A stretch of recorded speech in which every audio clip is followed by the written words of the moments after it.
প্রাকৃতিক সৌন্দর্য লীলাভূমি দিনাজপুরের রামসাগর দিঘি। দিঘির শান্ত শীতল জলের বিশালতা, চারপাশের বৃক্ষরাজির ছায়া সুনিবিড় অপরূপ সৌন্দর্য আকর্ষণ করে দেশ বিদেশের পর্যটকদের।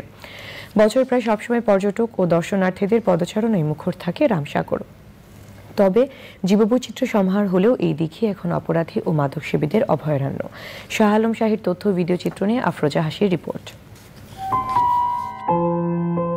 সাগর নয়, তবুও নাম সাগর। দেশের সবচেয়ে বড় এই দিঘির সৌন্দর্যের বিশালতা সাগরের মতোই।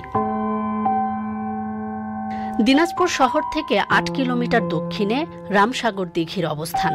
জনশ্রুতি আছে, প্রচণ্ড খরায় প্রজাদের পানির চাহিদা পূরণে রাজা রামনাথ রায় ১৭৫০ থেকে ১৭৫৫ সালে প্রায় ১.৫ লাখ শ্রমিক দিয়ে এই দিঘি খনন করেন। ২০০১ সালে রামসাগর ঘিরে গড়ে ওঠা বনকে জাতীয় উদ্যানের স্বীকৃতি দেয় সরকার। দিঘির স্বচ্ছ জলরাশি আর ছায়া সুনিবিড় প্রকৃতি, গাছে গাছে বিভিন্ন পাখির বিচরণ এবং উঁচু নিচু টিলার অপরূপ নৈসর্গ নিমেষেই মুগ্ধ করে প্রকৃতিপ্রেমী ও ভ্রমণ পিপাসুদের। আছে মিনি চিড়িয়াখানাও, হরিণ, নীলগাই, বানর, অজগর আর পাখির সমাহার চিড়িয়াখানায়। তবে অব্যবস্থাপনা ও রক্ষণাবেক্ষণের অভাবে দিনাজপুরের ঐতিহাসিক এই দিঘি ঐতিহ্য হারাতে বসেছে। পর্যটকরা যারা আসে, পর্যটকদের জন্য আরেকটু নিশ্চয়তা দরকার। এই ঐতিহ্য মূলত নষ্ট হয়ে গেছে। নিরাপত্তা নাই।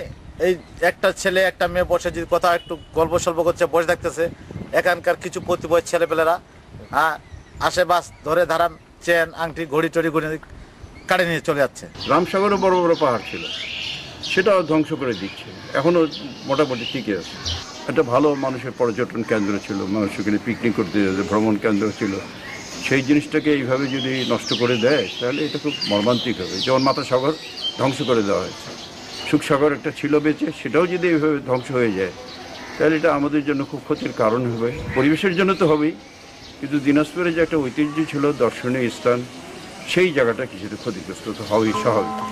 পর্যটকদের নিরাপত্তায় কাজ করছে ট্যুরিস্ট পুলিশ। সেই সাথে রামসাগরের ঐতিহ্য ধরে রাখতে নানা উদ্যোগের কথা জানালেন জেলা প্রশাসক।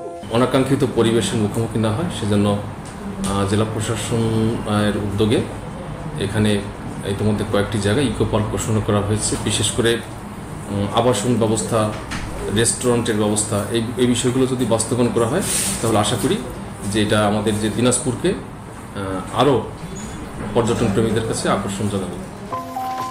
প্রকৃতি ও পরিবেশ রক্ষার পাশাপাশি দেশের ঐতিহাসিক এই নিদর্শন ধরে রাখতে প্রশাসনকে আরও তৎপর হওয়ার তাগিদ পর্যটক সহ স্থানীয়দের। আফরোজা হাসি, প্রকৃতি ও জীবন ডেস্ক, চ্যানেল আই।